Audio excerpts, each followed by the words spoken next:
그 언어들을 분류해 봤더니 이제 몇 가지로 나눠진 거죠. 아까 프로그래밍 영역 얘기할 때 대충 얘기를 했었는데요. 그게 네 가지 부류의 언어로 구분이 돼요. 명령형, 함수형, 논리형, 객체지향. 우리가 알고 있는 가장 많은 언어들은 명령형 언어예요. 절차적 언어. 그리고 이 PL 과목에서도 주로 명령형 언어 중심으로 강의를 할 거예요. 한 반 이상을. 반 이상.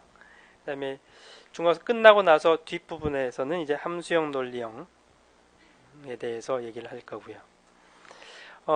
대부분의 언어가 명령형 언어일 수밖에 없는 이유가 있는데요. 그 이유는 원래 컴퓨터 하드웨어의 구조하고 밀접하게 연결이 되어 있어요. 조금 전에 얘기했던 폰 노이만 머신. 폰 노이만 머신은 스토어드 프로그래밍이라고 그랬었죠. 명령어들이 있어요. 명령어들이 쭉 있는데 그걸 저장하고 있다가 하나씩 가져다가 실행하고 계산 결과를 저장하고 이런 방식이었죠. 그 방식에 적합한 고급 언어, 즉 추상화 관점에서 얘기한다면 추상화 관점에서 기계어 또는 어셈블리어들이 순서대로 쭉 있잖아요. 이 내용을 이 부분은 if문, 저 부분은 for문 이런 식으로 추상화를 하잖아요. 그렇게 추상화를 하면 명령형 언어가 돼요. 그래서 대부분 언어들은 명령형 언어일 수밖에 없는 거죠. 명령형 언어는 절차적 언어라고도 해요. 명령형 언어는 명령한다라는 의미고요. 절차라는 얘기는 순서대로 절차에 따라서 스텝 바이 스텝 하나씩 그런 의미죠. 순차적 실행. 이 명령형 언어들이 대부분인데 이 명령형 언어들의 단점 중에 하나가 폰 노이만 바틀렉이에요. 폰 노이만 머신의 바틀렉은 메모리에서 가져다가 결과를 저장하고 메인 메모리하고 CPU하고 늘 데이터가 왔다 갔다 해요. 물론 데이터에는 이제 명령 문장도 있고 변수도 있죠. 왔다 갔다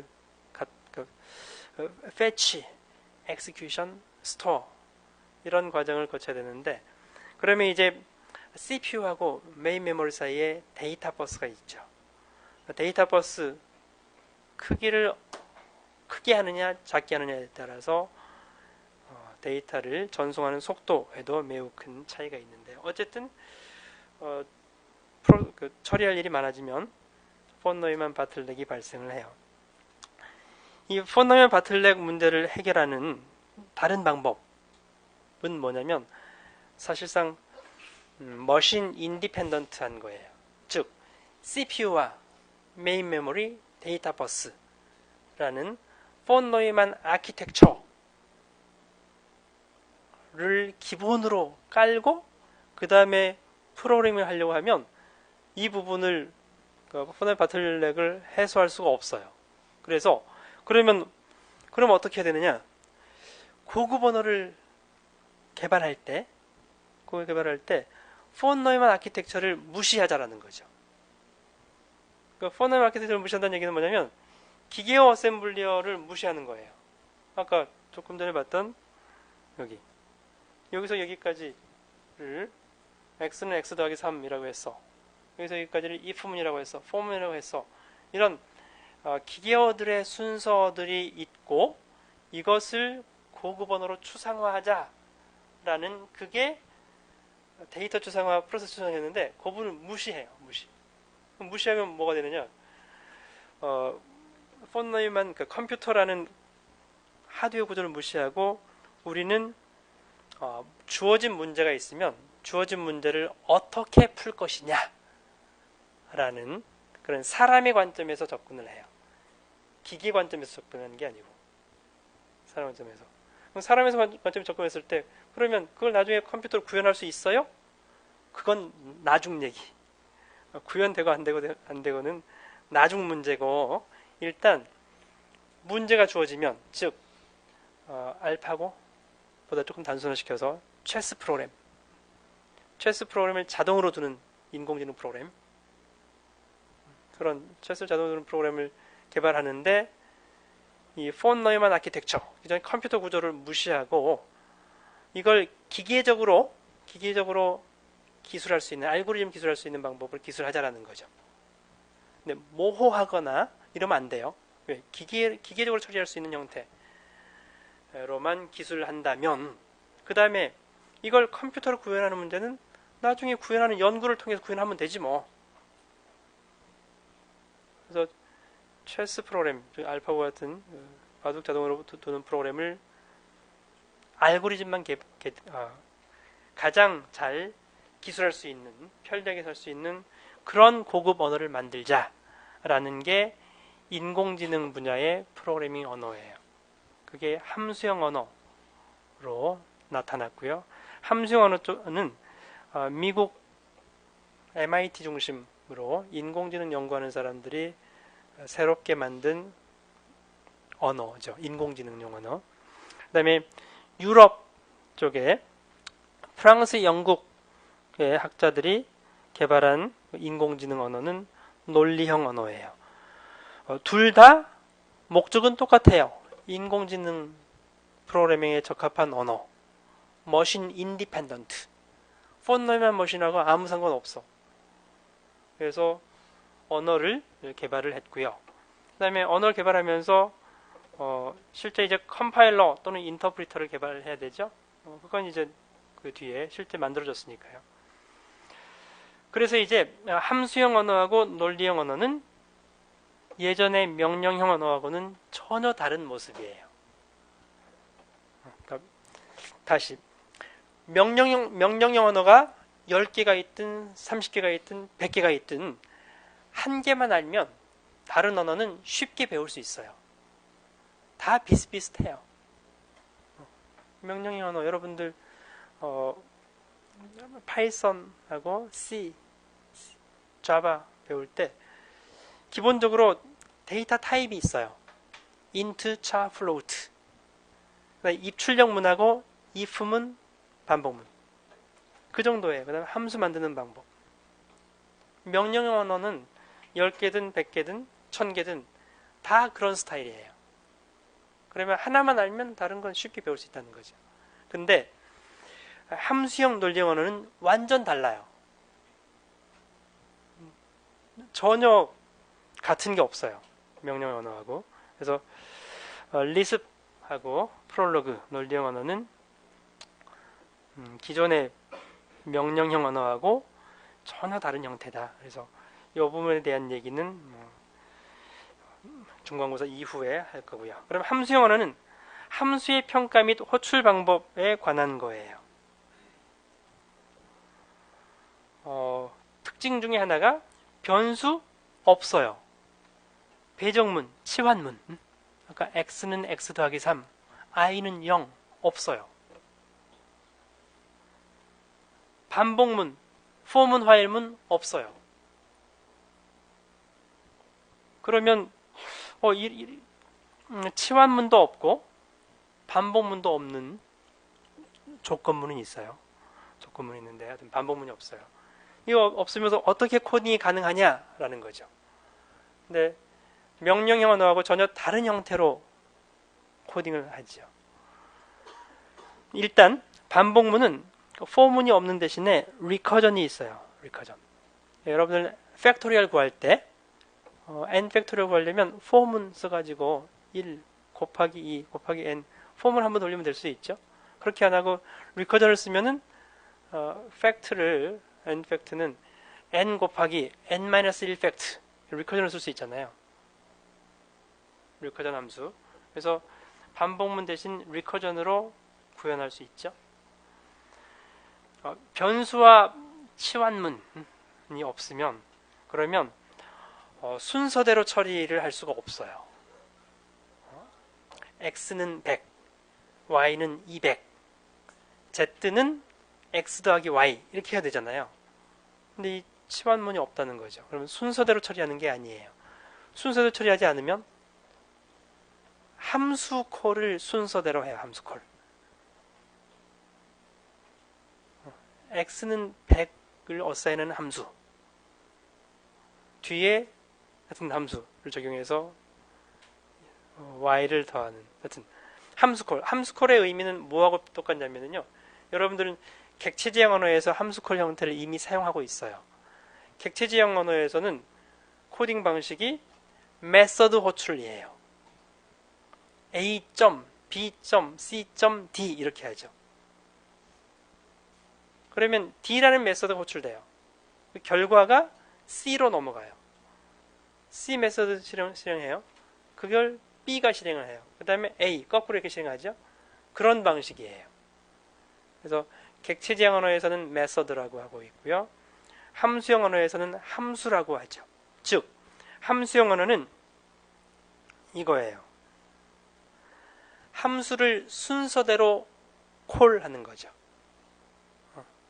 A 함수 콜 결과를 B로 전달하고 B 콜하고 C로 전달하고 C 콜 결과를 D로 전달하고 그게 명령형 언어에서는 A 문장 실행하고 B 문장 실행하고 C 문장 실행하고 D 문장 실행하는 문장들로 되어 있죠. 문장을 순차적으로 실행하게 되어 있죠. 그 방식이 함수형 언어에서는 함수콜이에요. 즉 모든 문장이 함수예요. 그러니까 명령형 언어에서 A, B, C, D가 문장이었잖아요. A 실행, B 실행, C 실행, D 실행으로 되어 있었잖아요. 함수형 언어는 그게 모두 다 함수예요. 그러면 A 함수 콜, B 함수 콜, C 함수, D 함수를 순차적으로 함수를 콜하는 이런 형태의 고급 언어인 거죠. 그게 객체지형 언어에서 메서드 콜을 하는 것처럼 A. B. C. D 하는 것처럼.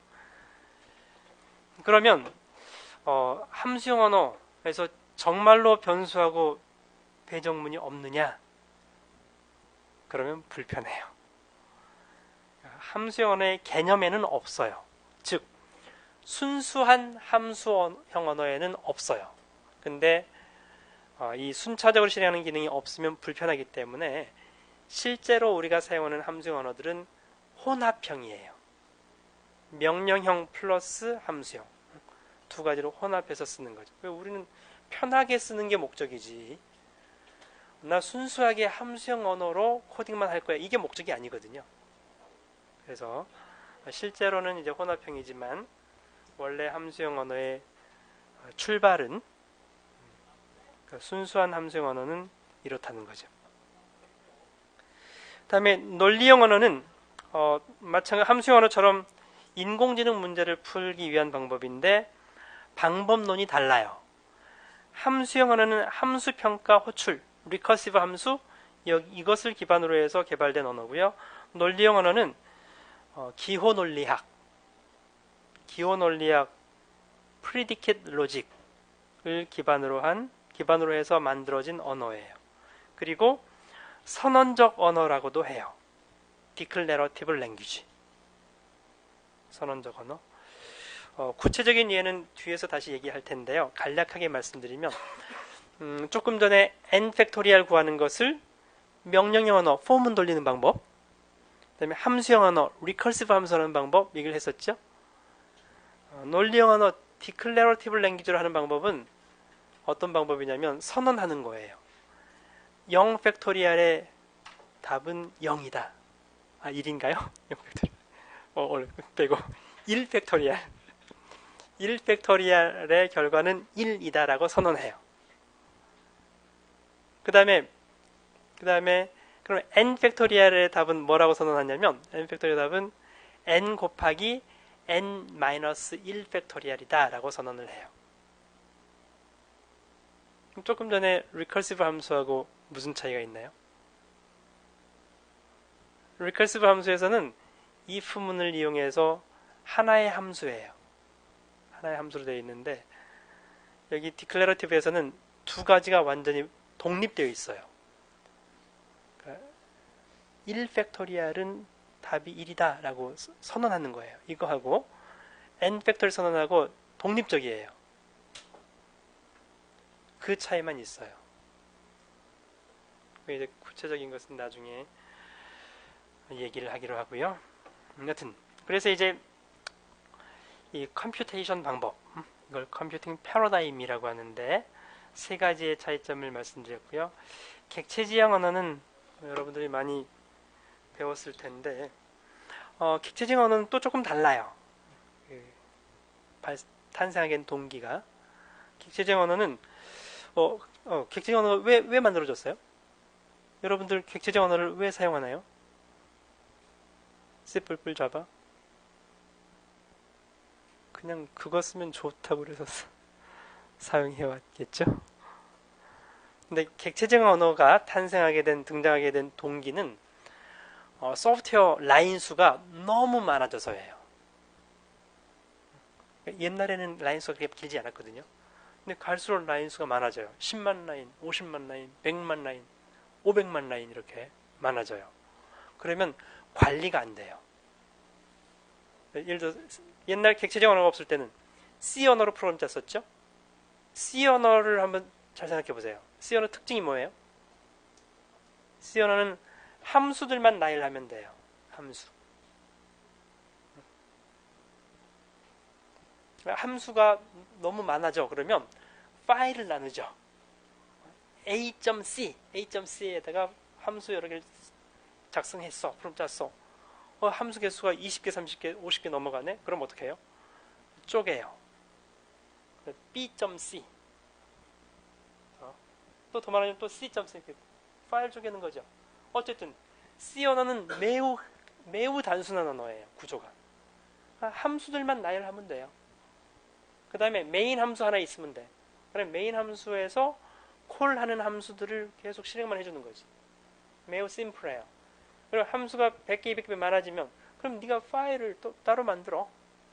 함수 개수가 몇 개 안 되면 A.C 하나만 있는 거고 많아지면 B.C, C.C 이렇게 여러 개 만들면 돼. 근데 그렇다고 해도 관리가 안 돼요. 파일 개수가 한 20개, 30개일 때까지 관리가 되잖아요. 그 파일 개수가 200개, 300개, 2000개, 3000개 넘어가면 관리가 안 되죠. 그래서 객체지향 언어가 등장한 거죠. 이거 안 되겠다. 여러 개의 함수를 한 덩어리 묶음으로 할 수 있는 유닛이 필요하다는 거예요. 클래스. 그래서 그러면 C 언어에서는 아무 관련이 없는 함수들을 그냥 A.C로 묶었어요. 또 아무 관련이 없는 함수를 B.C. 프로그래머가 마음이죠. 내가 어떤 함수들을 A.C로 B.C로 할지는 짠 사람 마음이잖아요. 근데 그러면 안 되겠다는 거죠. 관련이 있는 함수들을 클래스로 만들어야 돼요. 스택에서 푸시 함수, 팝 함수, 스택 empty 함수, 관련이 있는 것들만 함수를 하나로 묶는 게 클래스인 거죠. 그러다 보니까 함수들만 묶어가지고는 부족해. 그 함수들이 사용하는 데이터들도 그 클래스 안에 포함시킨 거죠. 그래서 관련이 있는 변수들, 함수들을 하나의 조금 더 큰 규모로 클래스로 디파인하게끔 한 게 객체지향 언어예요. 기본적으로. 근데 그러다 보니까 객체지향 언어는 유지보수가 편해지고요.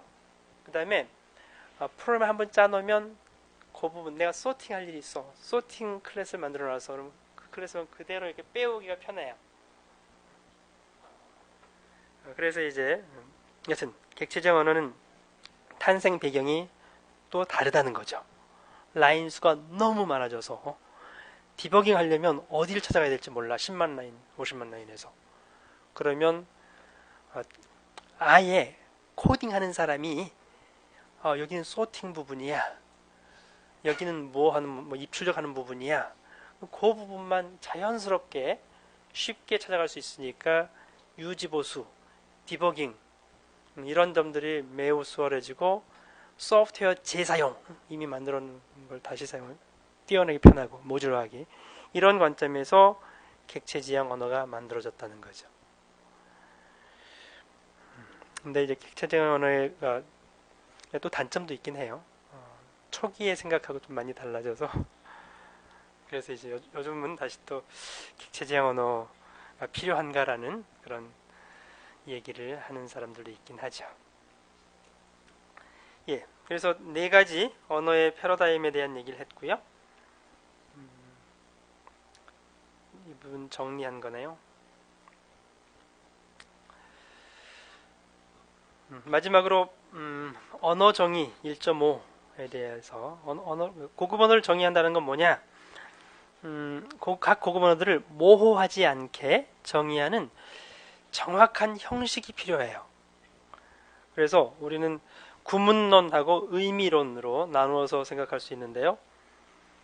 파이썬의 신텍스, 자바의 신텍스, 그게 언어의 구문론이죠. 파이썬 if문의 신텍스는 뭐다를 명확하게 기술할 수 있어야 돼요. 파이썬 if문하고 자바의 if문 신텍스가 다르죠.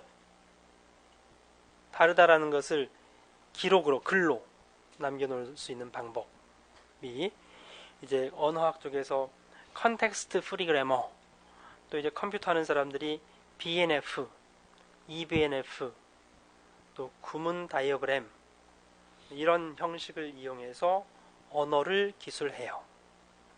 그러면 if문을 기술한 거, if문은 예를 들어서 if라는 키워드를 시작해야 돼요. C 언어 같은 경우에는 여기 괄호가 있어야 되는 거고요. 일반적으로 괄호가 없는 경우도 많죠. 또 then이 있는 경우도 있고 없는 경우도 있는데 언어마다 좋아. if 조건식 부분이 있고요. then이 있다고 하자. 조건이 참이면 문장, else 파트는 대괄호로 해서 옵셔널, 있어도 되고 없어도 되고, 있는 경우에는 else라는 키워드 뒤에 문장이 있어야 돼. 이런 형태의 신텍스인데요. 이 if문의 신텍스가 언어마다 다 다르다는 거죠. 파이썬, 자바, C++ 다르기 때문에 명확하게 기술하는 틀이 필요한 거고요. 다음에 이렇게 쓰여 있으면 의미가 무엇인지를 기술할 수 있어야 돼요. 우리는 if문의 의미를 알고 있기 때문에 이게 참이면 요걸 실행하고 거짓이면 이걸 실행할 거라고 생각하고 있잖아요. 근데 if문을 맨 처음 배우는 저 외계인이 와서 배우면 이걸 보고서 의미를 알 수 없잖아요. 의미가 알 수 있게끔 기술하는 게 필요해요. 이게 시멘틱스죠. 시멘틱스는 좀 복잡해요. 여러 가지 틀이 있는데요. denotational semantics, axiomatic semantics, operational semantics 등등이 있어요. 시멘틱스는 복잡하기 때문에 다루지 않을 거고요. 또 이 부분은 공부를 하더라도 여러분들한테 별로 쓸모가 없어요. 그래서 이제 신텍스 중심으로 공부를 하게 될 거예요. 예, 오늘은 프로그래밍 언어의 전반적인 내용하고 어셈블리어, 기계어, 고급 언어 차이점, 추상화, 그리고 고급 언어의 4가지 패러다임, 명령형, 논리형, 함수형, 객체지향에 대해서 공부를 했습니다. 이것으로 마치겠습니다.